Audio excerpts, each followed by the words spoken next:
Welcome to Come Forever number 2. I had to delete my last video, which was giving y'all the whole 1000. I'm going to tell you why I deleted the video, and then we're going to go right into everything in a short summary, and then we're going to end the video. I literally threatened a man on the internet.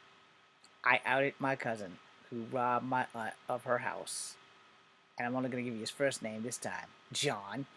I'm not taking back that, John. I'm not going to threaten him like I did in the last video, and the only reason I deleted it is because that shit can come back to bite me in the ass and be used against me in court if something shall happen to John. However, I will tell you this, John. Karma doesn't fucking forget an address or a face. And all the evil that you've done to our aunt, it will come back to you. I hope that me and her are both alive to sit back and watch you suffer. Now that we can keep, because that's not a threat. Unlike the other threat that I did in the video that I deleted. So there's that. Anyway, moving on. I gotta start all over, so please bear with me. I started talking about giving y'all the whole 1000 because of the pain that I've been in, and how most of the pain that I've been in was through women who continue to tell people that, oh, I love you, but they don't. The girl I got this ring for, I met her in 2008, and by 2010, I was going to marry her. This was the ring that should fit. This was the gag ring, because I'm a martial artist, and she was Korean. I know more about her culture than she did, because she was adopted and raised by some white cats. And this was the first ring I bought her, because I didn't know what her finger size was. So there's that.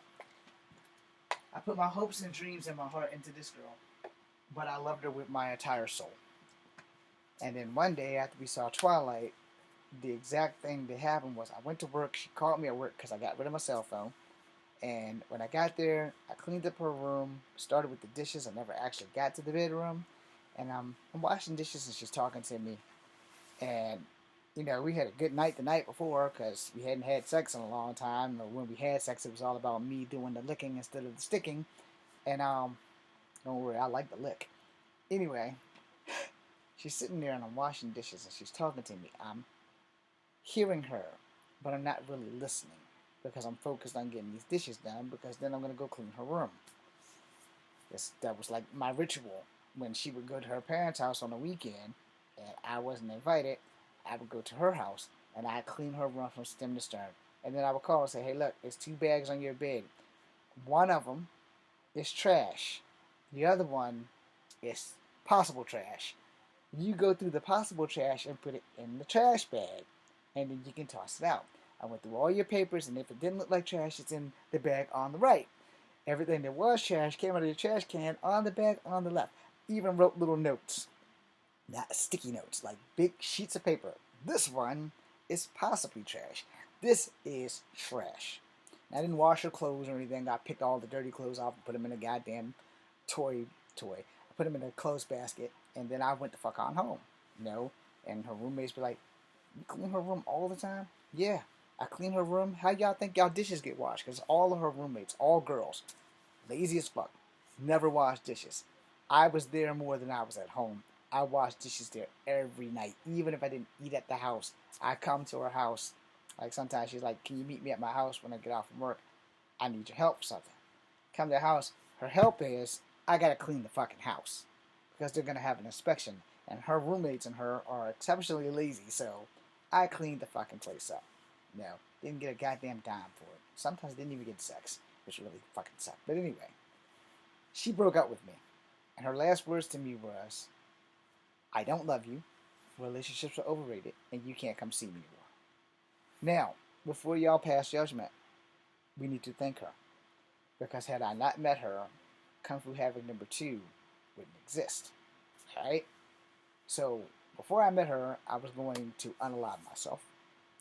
And it wasn't a choice that I didn't think about.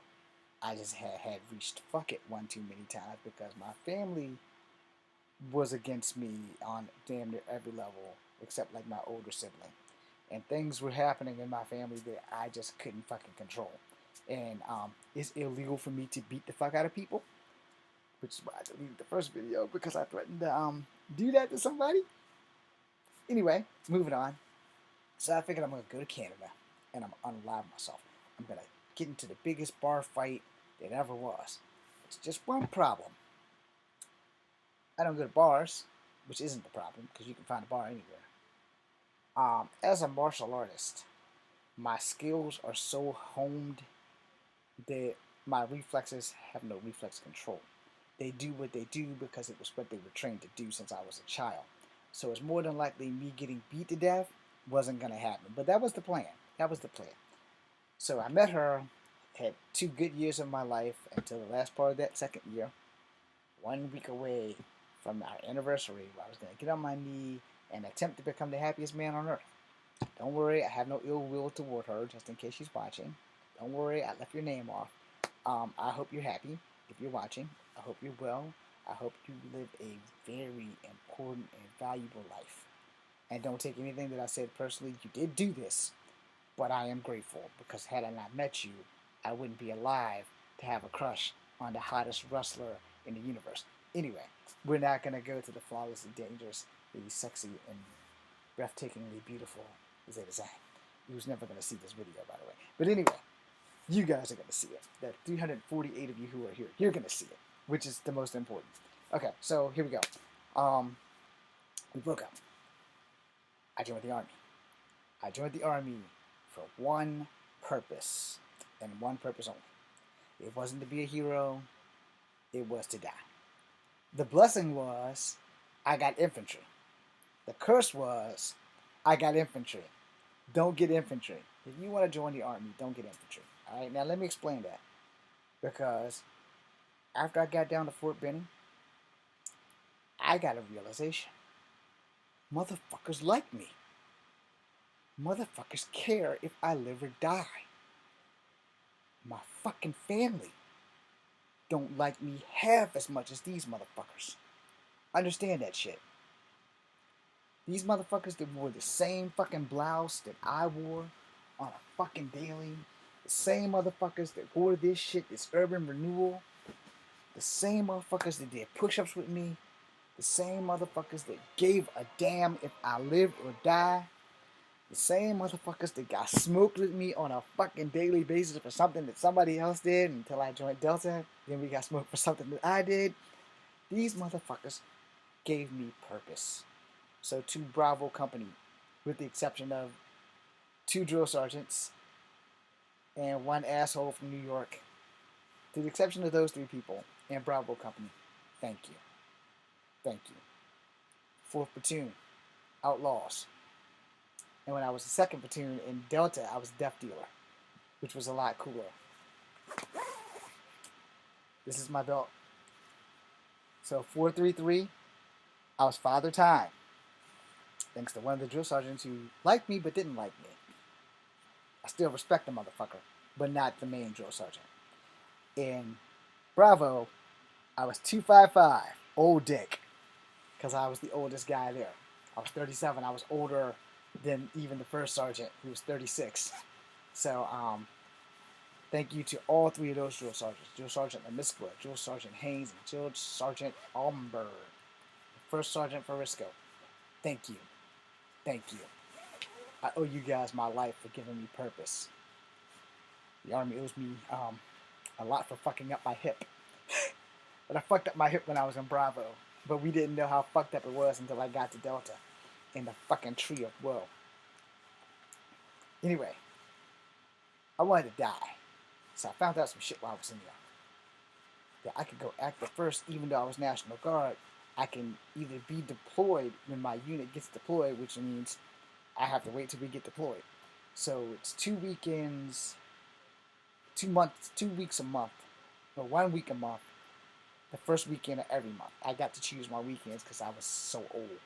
So I was like, okay, well, got to talking to some of the people while we were down there. It's like, no, actually, you National Guard. You actually can go active first as soon as you get home. So that was my plan. Except that plan fell into a hole. Fucked up my knee. But it wasn't my knee. It was my hip. Long story. We're not going there. Just know that I got out of the Army. had a couple of good years before we found out, but I kept having pains. I kept going to the doctor, going to the doctor. It's like, there's got to be something more. So then I got hit with this really bad stomach shit, right? Which I thought I had an ulcer, which wound up being, you need a hip. I was like, what do you mean I need a hip? I'm here because my stomach. He's like, son, there's nothing wrong with your stomach. You don't have an ulcer. You're not going to die. But if you don't have this emergency hip replacement, you're not going to be walking ever the fuck again. So my hip was just that fucked up. Alright? So they fixed it. I'm good. But I'm going to need another hip replacement because the service connected.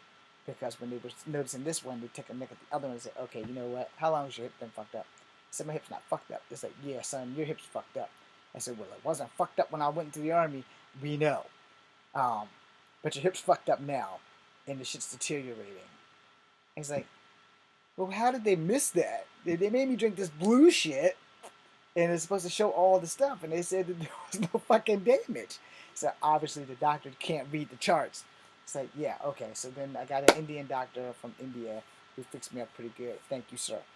Anyway, if y'all hear me say thank you one too many times in this video, it's because those thank yous are well deserved. All right? And luckily I was smart enough to say, hey, look, I want this hip done either the week before Christmas or the week after New Year's. It's like, well, you need this shit done before Christmas then, because your shit's fucked up. So we got it done before Christmas. I had a consultation with the doctor. He explained everything. He didn't take away my hopes and dreams right away, but he said, if you're going to do martial arts, not going to be doing any more jumping and springing, and you're not going to be doing any more running. Everything that I'm used to doing, done. Then we got therapy. So, in between that, I lost my dad in a car wreck. So, he died driving my car because I couldn't drive, bitch. And I had got my white car that my mom's boss gave me for $1. But my dad got me some retreaded tires, and I blew the engine because the tires came off trying to show off for a very hot, beautiful Asian girl in a red Honda. Just like my white Honda, only she had the better brand. Anyway, she had the better model. My tire blew out. We was neck and neck. I was like, oh, I'm going to marry this guy. She likes fast driving. So that didn't happen. I never got to see her. And if she's watching this, I am still single unless, by the grace of God, the flawlessly beautiful and dangerously sexy, as well as breathtaking, Azealia Zhang marries me. Or the sexy and dangerous Xia Li marries me. Or they both can marry me, and that would be fucking awesome. Because it would be, you know. Plus they're friends. So I don't want to come in between them unless I'm coming in between them. Anyway, that's a bad joke. But anyway, bottom line is this. The army saved my life. My dad died. And my mind went shoo. So my dad had a house. I let my parental unit that was still alive convince me to sell the house instead of keeping the house and maybe open an Airbnb. Which now that I think about it, I should have done that because Galaxy Con is always in Richmond and I would always have a place to spend the night. You know? Yeah, exactly. Dumbass. Anyway, I started helping people with money. I helped my mom get her old vehicle fixed only for her to sell it and get a smaller car, only for her to change that in and get a bigger car, which she currently drives. I gave money to 4 family members. One of them a lot, 2 of them a lot, and 1 of them a little bit. But none of them have given me a dime back, except for the one that holds the most. Him and I had a talk, and we're going to be good because he wanted to make payments. I said, no, what you're going to do is those payments, you're going to put in an envelope. And you're going to keep putting in an envelope until you fill the envelope with what you owe me. And he was like, why is that? I said, because see, if you're making payments, it gives me the ability to hustle you, and it gives you the ability to hustle me. What does that mean? Let me explain that. Let's say he wanted to pay me $250 a month, and he owes me well over $5,000. If I accidentally spend what he owes me, I'm a liar and say that he didn't pay me, knowing that he did pay me, is bad for me. Now let's say on the other foot, let's say that he pays me one time And then he doesn't pay me, and then he doesn't pay me, and then he pays me, and he told me that he paid me every time, but I don't have the money. He could use that against me, saying that I spent the money. See? So no, you put everything you owe me in an envelope and then give it to me, we're square. Now that's for the other three people. Yeah, they ain't even made an effort to talk to me about that. And one of them has won the lottery for 3 times more than what that person owes me, and she ain't made effort one to come down here and talk. All right? And that animal that you hear in the background, that's her child's dog, and he's 23, but he won't be a grown ass man and do his motherfucking job, taking care of his goddamn support animal. All right, so I got hustled by a woman from the Philippines. She literally catfished me. She got an iPhone. She got 11 grand, and I got broke.